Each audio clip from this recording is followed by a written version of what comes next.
Greetings, knitting neighbours and crafty comrades. Thank you for tuning in to this episode of Bobolog.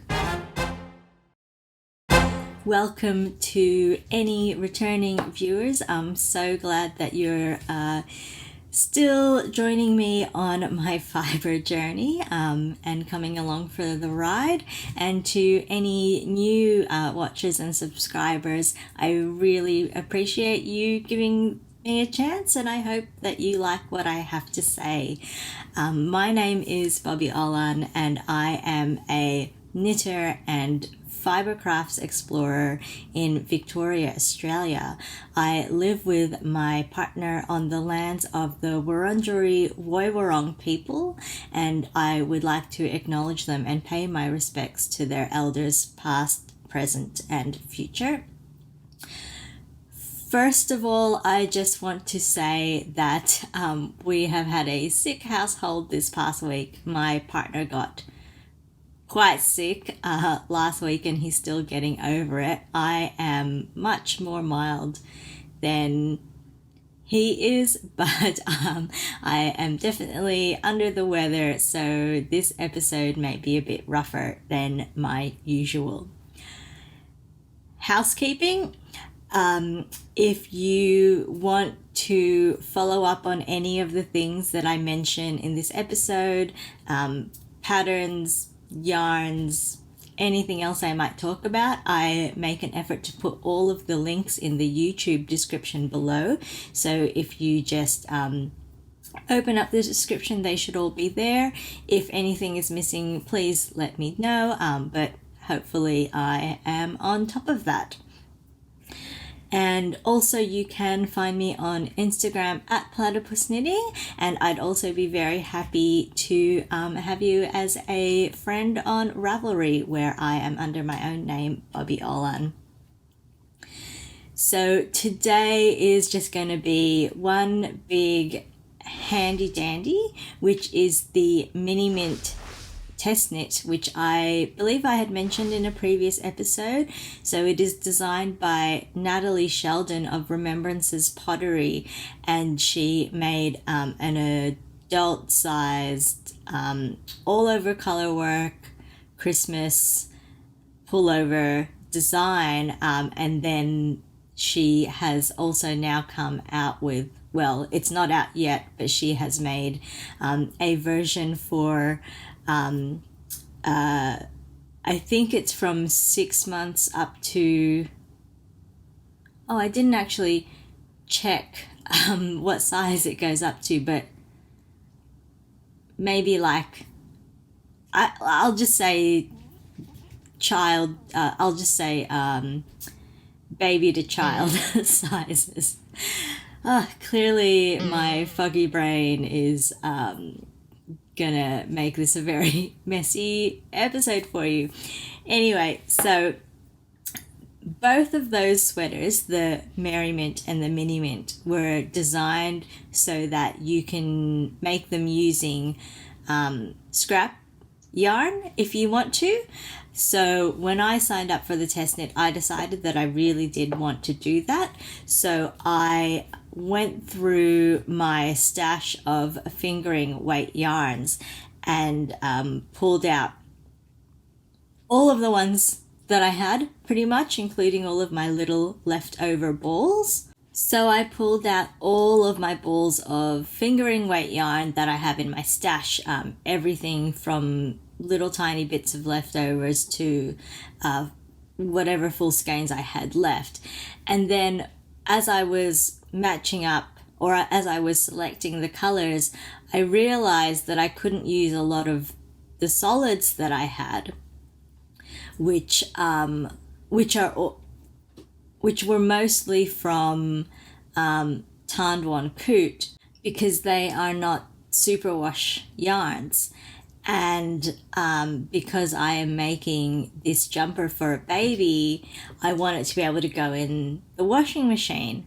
So that pretty much left me with sock yarns or baby acrylic yarns, and a lot of them were variegated.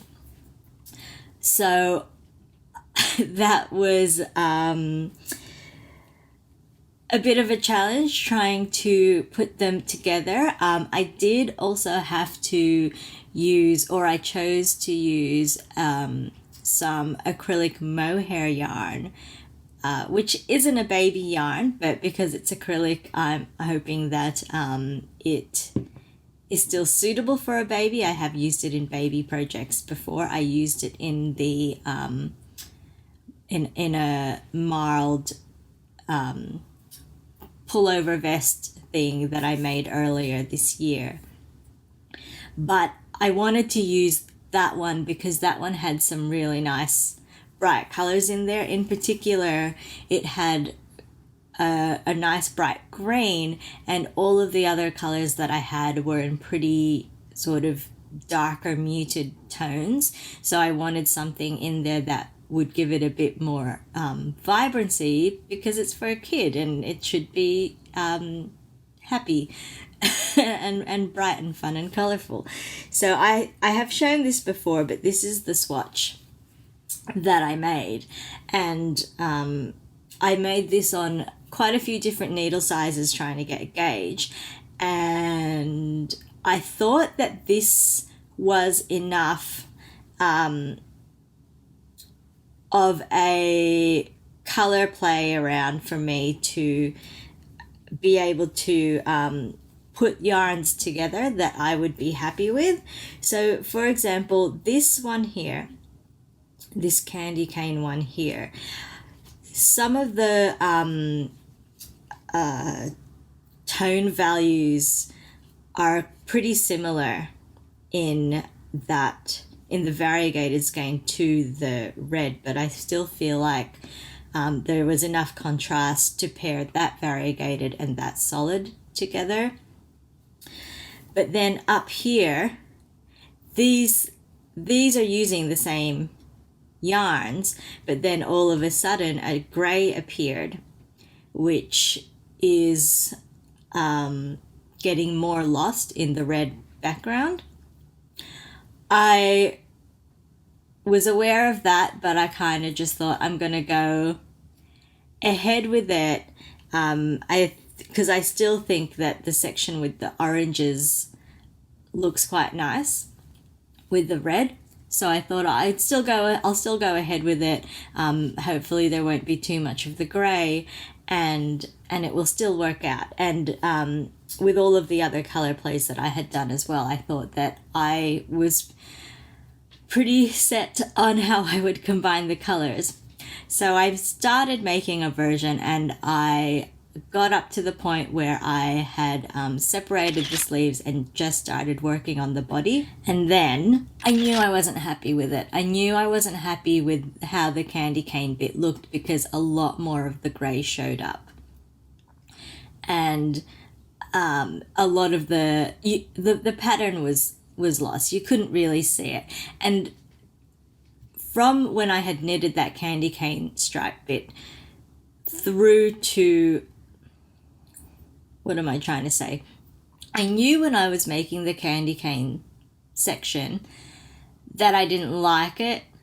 I knew that, but I felt like I had committed to it. But as I kept going, I just kept thinking, I'm not happy with it. I don't like how it's turning out. I wasn't happy with it. And I also wasn't 100% sure that the placement of the variegated blues underneath the collar was working. So I frogged it and I started a version 2. Actually, that's not true. I didn't frog it immediately. I started a version 2 because I wanted to put them side by side and compare and make sure that I really would prefer the next version that I made over the first version. So I made the version 2 and I put them side by side, and I definitely did like the candy cane section better, but I didn't like, again, my placement of the variegated blues, because I really like ribbing. I like how it looks, and you just can't see it properly using the yarn that I used is just completely lost. And it's such a simple pattern to lose, but I just feel like it just didn't work. So that's right at the cast on. You cast on at the neck and you work top down. So I should have known really immediately that wasn't working, but my intention was to fix the colors of the motifs further down. So that's what I was focusing on. And then, so again, I separated for the sleeves, I started working down, and I finished, I got up one motif down from where you separate for the sleeves, which is I swapped in, she has a few different motifs, so she has the pattern.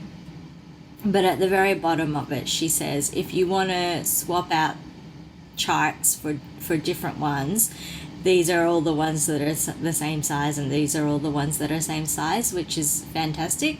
So there's meant to be a pattern that's poinsettias, but I liked a snowflake one better that was the same size. So I put in a snowflake motif there. But then I wasn't happy with that, and I figured, okay, I'm not 100% happy with that. I'm not 100% happy with the color. So I'm just going to start again. And at that point, I had ripped out version 1 because I knew I wasn't going to go with version 1. I didn't need it anymore. So I frogged version 2. And it's sort of made me realize how comfortable with frogging I am now. So I don't know if it's because of the experience that I had with the Redford sweater, which I knit for my partner. So it's a men's sweater, so it's big, and I had knit pretty much the whole back piece, almost the whole back piece, and realized that my gauge was wrong and had to start again, and I ripped all of that out. And then after that as well, there was a point where my crochet friend Hannah was saying that there was a jumper that she had crocheted for herself, but she was like, it doesn't fit her the way that she wants it to. And I was just saying, oh yeah, just rip it out.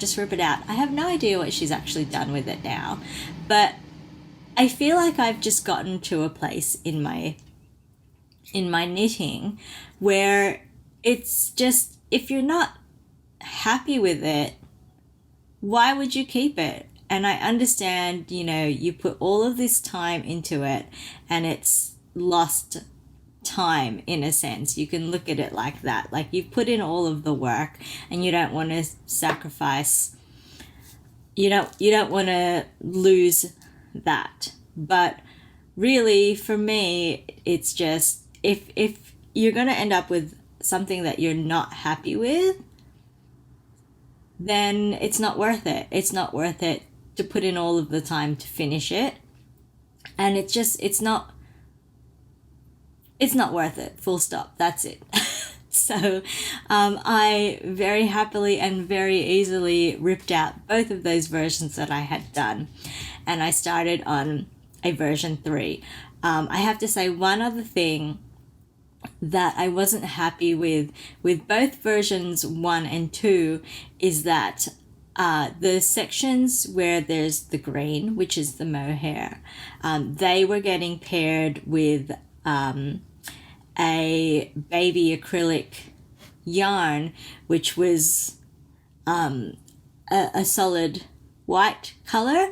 And because in my head I sort of had this idea that I shouldn't pair any variegated colors with another variegated color. It should always be a variegated color and a solid color. And the only solid color I had that was going to give me the contrast that I needed for that greens and blues mohair yarn was this white acrylic yarn. But pairing acrylic and acrylic together in color work, it did not look great. It just wasn't holding together as well and filling up all of the gaps as well as wool does.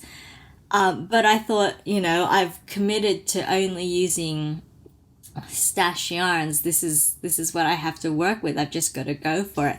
But somewhere along the way of making versions 1 and 2, I did have to buy some white yarn for I joined the dye group at my guild, at the Handweavers and Spinners Guild. So you need yarn to dye when you go to the group, which meets once a month. Tea time.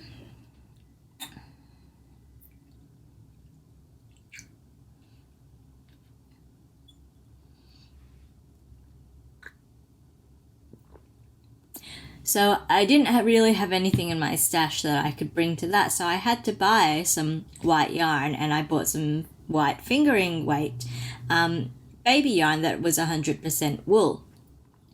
And I was only thinking about the dye group when I chose that yarn, but when I went to rip out versions 1 and 2 of this jumper, I realized that, I actually have that yarn that I bought for the dye group is now part of my stash, and I can use it. So in version 3, I paired that white yarn with the variegated greens and blues.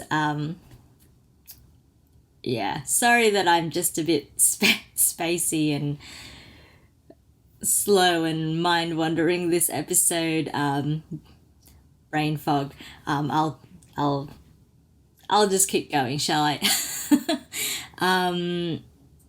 Anyway, so I think that was much better. So I was now not only pairing always a solid with the variegated, I was also always pairing an acrylic yarn with a wool yarn. There were no more sections that had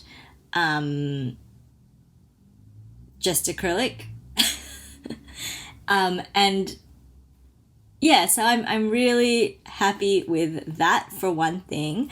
I think the way that I put the yarns together, like the order, as in what's the background color and what's the foreground color, I feel like the way that they went together in the version 3 went a lot better. And also when I went into it, I decided that I wanted to have an actual color plan. Previously, I had just gone, okay, next up is this motif. I think that motif will work best in these colors. Let's do it in those colors. Whereas with version 3, I decided, okay, I'm just going to focus on these colors. I eliminated that variegated blues because it just wasn't going to work. It had too much tonal difference within it that I couldn't match it with any of the solids. It's got like really light blues that are almost white, and it's got really dark blues that are almost black. So it just couldn't be paired with anything. So I got rid of that. I had my colors set, and I had a sense, or I mean, I could look at the pattern and I could see the order of the motifs. So I could see how the charts would all go together, so which motifs would follow each other down the pattern. And with all of that information, I decided that I was going to have a plan. And my plan was dark blue for the edges, for the like collar, these aren't hems, I was going to call them hems, for the cuffs and for the hem. And that dark blue could also be used where an extra color was needed to like break things up. Like for example, I used it in the section where you separate the sleeve.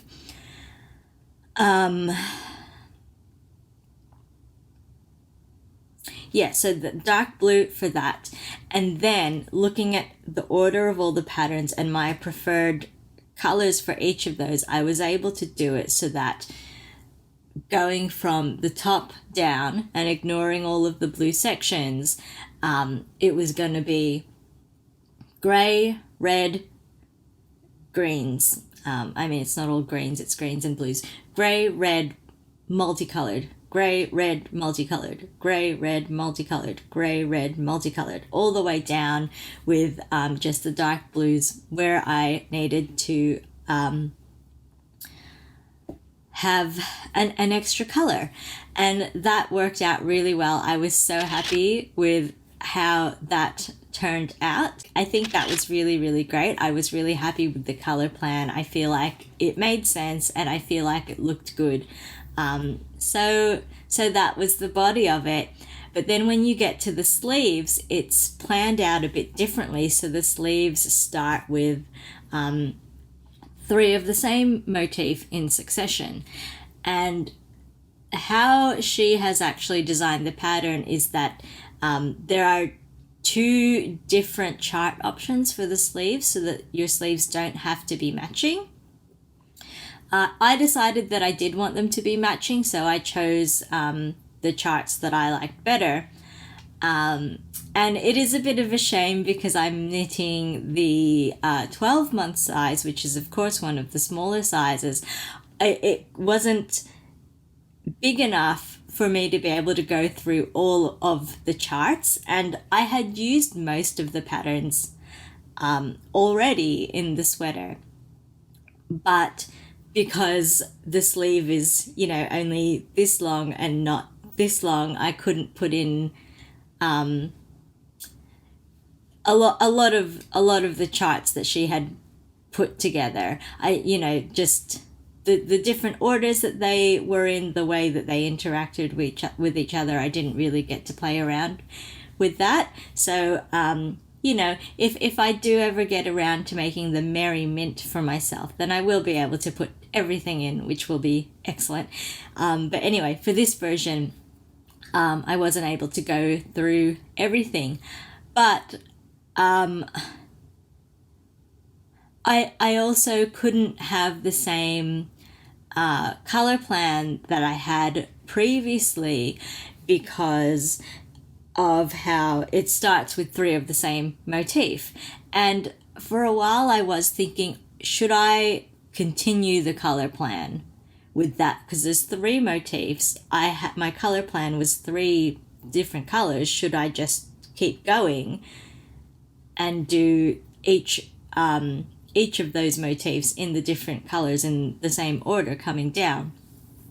I decided I didn't like that, and I'm glad that I went that route. So I just did, you know what, I can show it to you. Let me just show it to you. Here it is. This is whoop, I've woven in all of my ends, but I haven't trimmed them, so let me just hide that.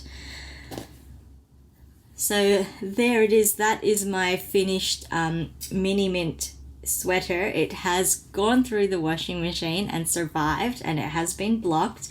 My gauge was a tiny bit off, but my measurements all worked out fine. It's just the tiniest bit wider than it should be, but it all worked out. So there's the sleeve there, and I think it actually just worked out perfectly. I mean, it's not an exact match that this diamond section lines up completely with the diamond section on the body, but it's pretty close, and I think it looks really good. I think I'm also happy that I had swapped how I had the colors laid out for this snowflake.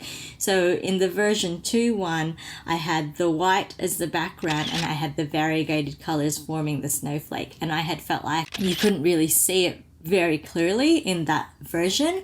And also now looking at it, if I had kept it that way so that the white was the background and the snowflake was colorful, you wouldn't have the same kind of like contrast between these two sections as there is now. So I'm kind of really pleased with how that's just sort of worked it out.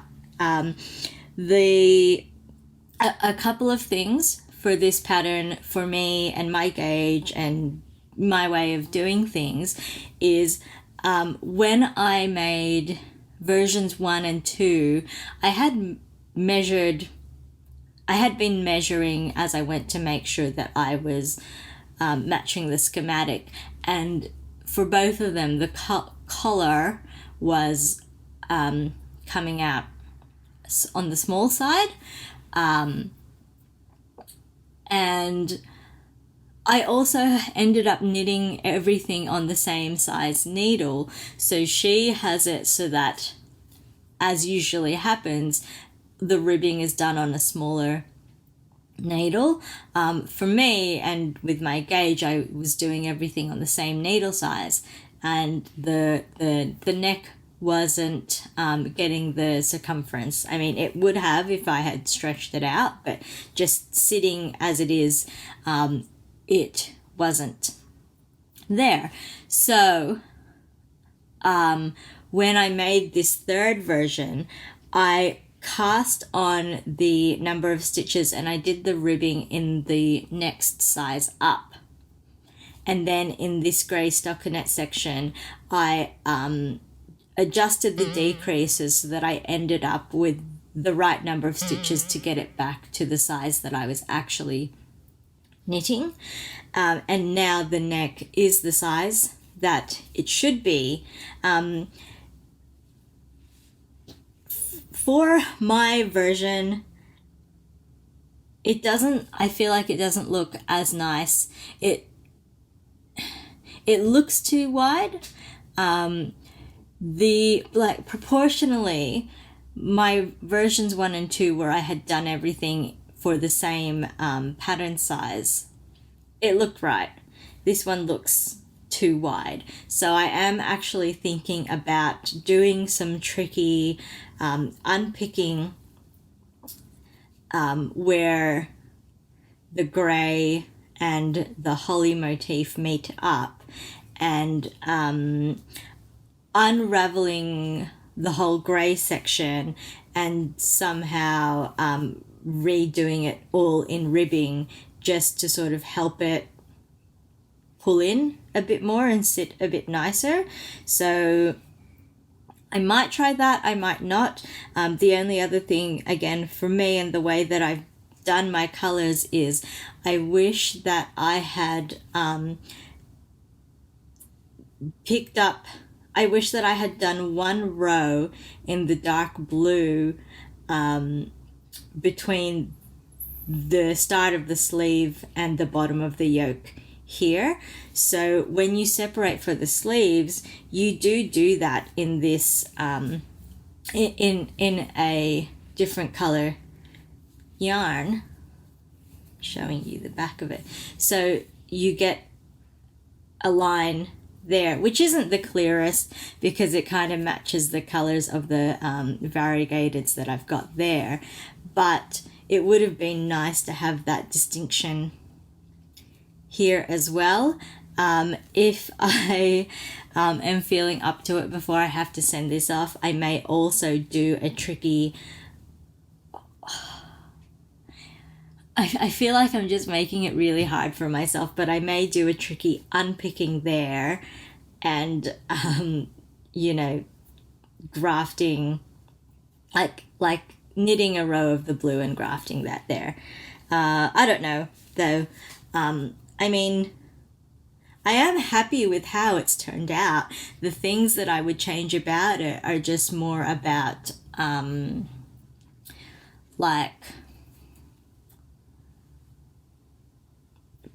personal preferences for things. I don't think the recipient or their parents are gonna really mind or notice.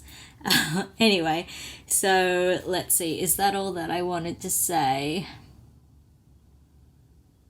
I think that's it. I think that's all that I wanted to say about the MiniMint pattern. I have finished that ahead of the deadline, so I am not sure when the pattern is actually going to be released, but at least not for another month. And I will let you know when that actually does come out. I have also been amassing a number of eyes and ears to share with you. I'll go through the new podcasts that I have been watching first, the new vlogs, podcasts, whatever you want to call them. The first one is KukieKnits. It is spelt Kukie. I can't remember now how she pronounces it, but it makes me think of two things. It makes me think of cookie, like the food, and kooky, like, you know, you can say that someone is kooky. Anyway, apparently that's a nickname that she's had forever, so that's what she called her channel. It is new. She only started it this year, so there are only a few episodes out there, but she has a really vibrant personality, and I really like the way that she talks about her projects, and she's great at talking about the yarns that she uses as well. She does also seem to be an incredibly fast crafter, and I'm not just saying fast knitter. She is definitely a fast knitter. I feel like she has a new finished jumper every single episode, but I'm sure I'm exaggerating that. But it looks like she's also really fast at cross stitch, and I may just be contrasting that with myself, who is a very slow cross stitcher and has been working on the same project for over a decade, which is ridiculous. So she's incredibly fast. Her name is Ira, by the way. Gosh, I'm doing really well here. Yes, so go check out her vlog. She's another Aussie.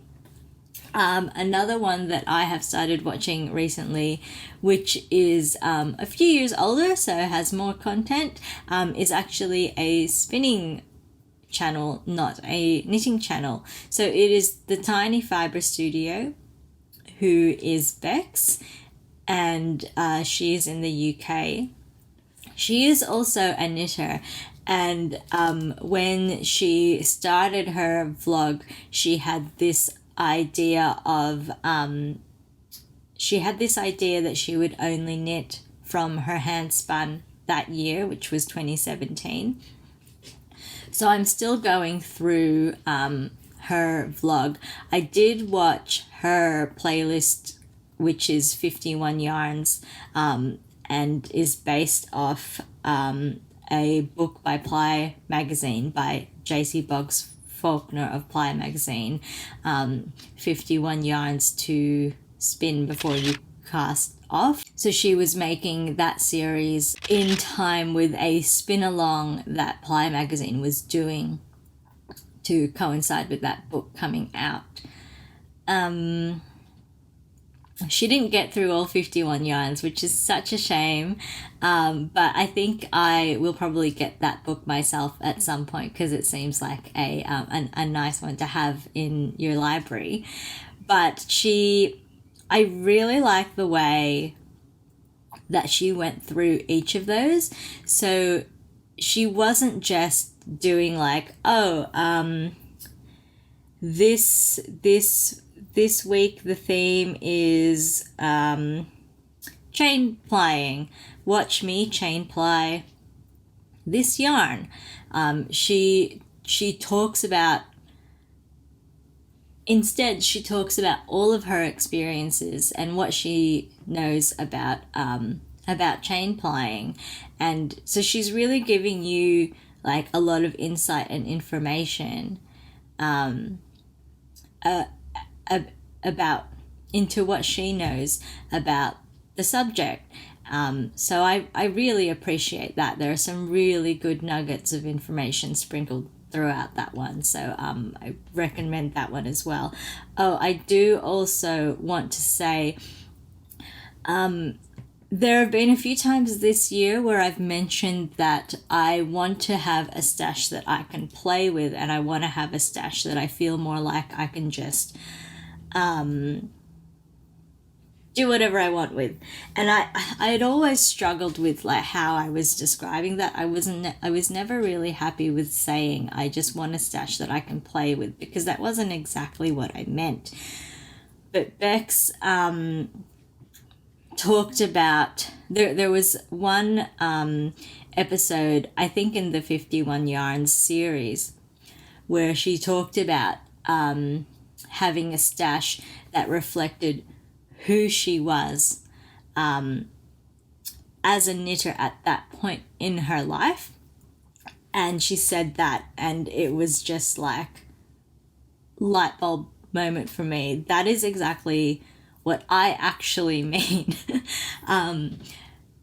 I want a stash that reflects who I am, and the things that I actually want to be making, and the things that I want to be working with. And so my issue really is that right now, aside from some bigger sweater quantities that I have, there is a lot in my stash that aren't yarns that I necessarily really want to be working with. And sometimes I look at them and I sort of like make myself trying to think, okay, what can you use this for? What can you make with this so that it's just not in your stash anymore and you don't have to think about it again? And I go through this whole exercise and I come up with options, but then I never make the things, because I'm like, okay, I've decided I'll probably make this thing with that yarn. But before I do that, why don't I actually knit something that I want to be knitting on? So those things never get done, and that that yarn just sits in my stash forever and ever.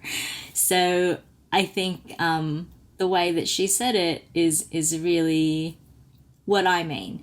I feel like I probably just need to let go of some yarns and do a destash and all of that, and then you know, once I have a stash that I am happier to be working from, then I'll be happier with my stash. And then maybe when I go to Fibre festivals and yarn markets and things like that, it's not going to be such a stress and a struggle for me to pick up nice things, because I have a clearer idea about what I'm buying for. So it's the overall intention of my stash, something like that. Anyway,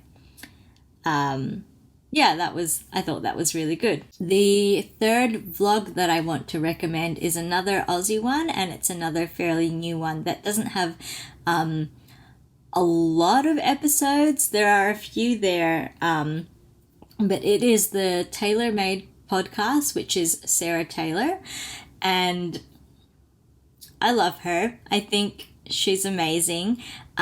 So her vlog does talk a whole lot about knitting, but it's not just a knitting podcast. So she talks a bit about trying to live an intentional life, and she has a big project where she is converting a bus into like a livable home, and she lives off grid, and she has all of these really wonderful values around self-sufficiency and sustainability and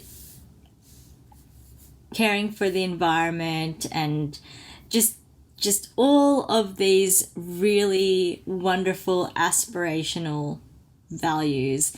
And I find her so inspiring to watch and to listen to. She has a really beautiful voice as well. Like, it's just soothing and calming, but it's also it's not like soothing and calming in a way that it's like meditative. I don't think. I don't know. It's her personality too. So the way that she talks, I'm so drawn to her, and she in just the way that she naturally talks, she laughs a lot, and it's just, it makes me feel like she knows like who she is, and she likes who she is, and she is happy with her life, and so she just finds reasons to laugh, and sometimes it's at herself, and sometimes, you know, it's at other things, but I don't know, it just makes me really happy. It actually kind of made me think of I think her name's Elizabeth Gilbert, the woman who wrote Eat, Pray, Love. I've listened to interviews with her, and she kind of talks in the same way, where it's just like her conversation is just really joyful. Like she finds reasons to like laugh, and there is just joy like flooding out of her, and I sort of feel the same way about Sarah Taylor. Like she's calm, but she feels like full of life, and she feels like happy, and yeah, highly recommend watching her. She also has started dyeing yarn using natural dyes, and I'm really trying to not buy yarn at the moment, because I want to knit through stuff that I've got, and I want to buy yarn intentionally. I want to buy it with a purpose, but when I am next ready to buy yarn, I am totally buying from her.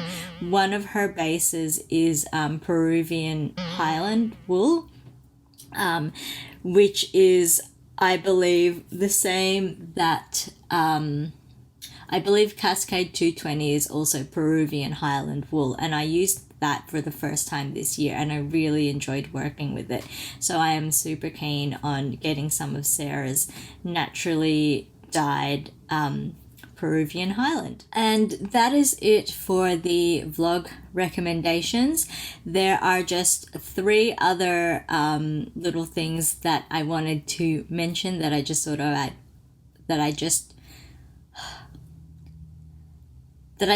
to put out there.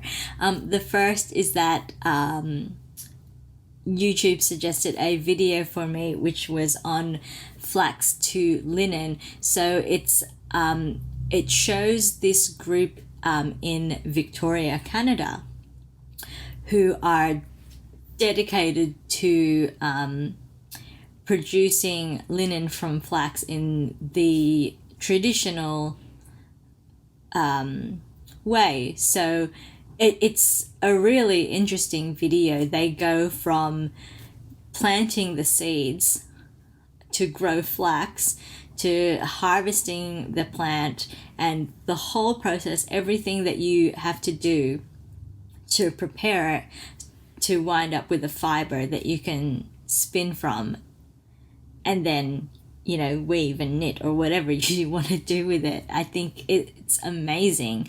I have wondered in the past about, you know, how much work it would be if I wanted to do that myself, because I have heard of people growing their own flax so that they can make their own linen, but I never really looked into how much of a process that would actually be, and it is quite a process. It's very impressive and a lot of work, so I don't see myself doing that, at least not in the near future. I know that Gillian Eve has mentioned that she's growing some flax, so I'll be interested to see how she goes with that. But this is a really fascinating video showing the process if you ever do want to do it yourself. So that's really great. The next video that I want to mention is from John Arbon Textiles, their channel. They're slowly putting out videos of talks from their mill open weekend. I enjoy watching their vlog as well. I just like their sense of humor. They're lots of fun. But they had one recently, which was a talk by Felicity Ford, who is Knit Sonic. I want some of her books, which are kind of like helping you create like color work patterns from everyday inspirations. I'm explaining it really badly because brain fog, but it's a really nice talk, talking about color. It is called, I think she called it overjoyed, not overwhelmed, which I thought was nice. And she has this nice story about eggs, when she was wanting to become an oil painter as a kid, and yeah, I thought that she was great to listen to, and I've been wanting her books for a while, and one day I'll get them. So yeah, that's the second video. That's all the video recommendations that I have. The very last thing that I want to mention is the other day I went to the chemist to get some cold and flu medication for my partner when he was still really sick and I was still fine. And while I was at the counter waiting to pay, a display of nail polish caught my eye. And it didn't catch my eye because it was like really pretty colors or something. It caught my eye because I spotted what the names of the colors were. So here's a photo of it here. It had names like Knit Happens, Don't Fleece Me, Cardigan, Pearls of Wisdom, spelt like knit and pearl. All of these knitting related names. And I was just so excited to see that because I just thought that was like really, really wonderful to come across. And they're not expensive as well. They're $2.95 bottles of nail polish, vegan, Australian, and I totally, if I hadn't just, so I don't wear a lot of nail polish. I have had the same bottles of nail polish since high school, so for like, how old am I now? For like around 20 years. And I only just finished them up this year.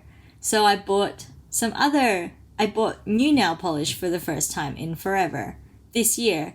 And I actually got a lot of like pastel colors. So the brand I got was Raw, which is another Australian vegan brand. These were more expensive. These were more than $3 a bottle. But I bought a few of those, and it'll probably be the same thing. These will probably last me for 20 years because I just forget to put it on a lot. But then this knitting range of nail polish, it had a lot of those pastels too. So I was just kicking myself thinking, if I had waited to buy nail polish, I could have just like gotten all of those. But also, there are some that I definitely would have been buying just for the names, and not particularly the colors themselves. But anyway, I looked it up, and I found the website of the company who makes this nail polish, and I couldn't find the knitting nail polishes on there. Maybe they will be up there by the time this episode goes live. Maybe they're just not planning to put it up on the website because they think it's more of a niche thing, and they're just going to put it in shops or something. But I did find them on Instagram as well, and they did have a few posts talking about this new nitty gritty range of colors that they've got. So that was lots of fun. I'm going to try to resist buying it because I don't need it, and yeah. So that's it. One last segment, which is Heartful of Craft, and that same day when I went to the chemist to buy cold and flu, I also went to Baker's Wife to pick up some pizza rolls.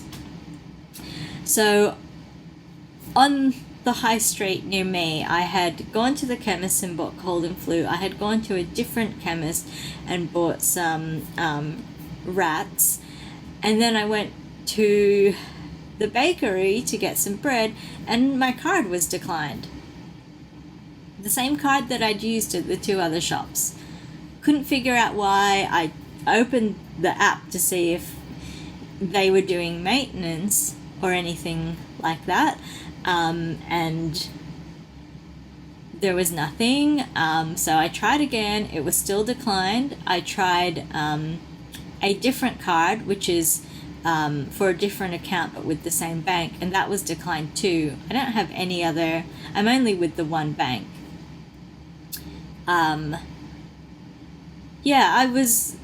I was completely baffled, but then I didn't understand why, and I was just gonna say, look, don't worry, I won't get the pizza rolls. They're just pizza rolls. I'll sort out my card and I'll come back when I know that it's going to work, or I'll just go take out cash or something. I was about to say all of that, but then this other woman in the shop with her daughter and her pram just offered to pay, and I thought that was so generous and it was so nice. It's not like I was buying like an essential, so it's not like I was really like in need. I just couldn't, my card just wasn't working, and she just paid for me, and it was just so generous. I was so overwhelmed and touched, and I thanked her profusely, and I kept, I was thinking like, oh my god, I wish I could like offer to buy her a coffee or something as a thank you, like, but what if my card gets declined again and I can't buy her coffee? And I didn't know what to do. All I could say was just thank you a million times and then walk out. And the whole way walking home, because I can just walk to the high street, the whole way walking home I was just thinking like, oh, how could I have, like, I wish I could have like thanked her in a more tangible way. Like I wish I had like, I don't know, maybe I should have like asked her name, or I should have like, I don't know, I wish I had offered something more back, because I was just so blown away by her generosity. What I might do is next time I go to High Street,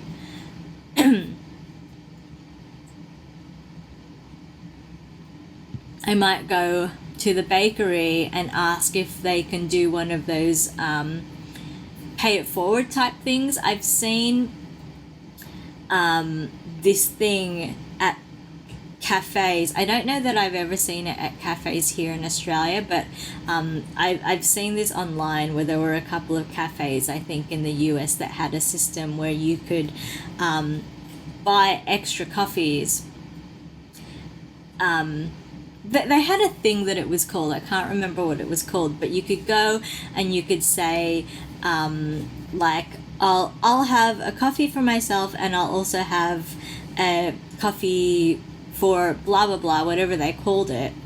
It was some kind of like, they paid for a coffee for someone else. So if someone comes in and can't afford to buy a coffee, they could come in and be like, do you have any coffees of whatever it's called, like that, basically that someone else has paid for, and they could, the cafe's like, yeah, we've got we can give you a coffee, and it's like a pay it forward system, basically. Anyway, I should have looked that up before I started recording, but anyway. Yeah, I might see if they can do something like that, like if I can just give money and be like, the next, this can go towards whoever comes in next or something like that, because I feel like I want to give something back. It's not like I couldn't afford to get my pizza rolls. It was just that my cards weren't working for some reason. Anyway, people can be really nice and generous. And that is my heart full of craft. Nothing to do with craft, but my heart is just so full from it that I couldn't not feature it, that I couldn't not include it. And that's really all that I have for today. There are other things that I would have loved to show you and talk about, but I think I need to go take a nap. Oh gosh. If you're still here, thank you for sticking around for this one. I hope that you've had a good time. Oh my gosh, I can't even. Oh, thank you so much for sticking around if you are still here, because I do not know what is going on anymore. Yes, that's all. I'm gonna sign off. I hope you're all doing a lot better than I am. I guess I'll see you in a couple of weeks. Fare thee well.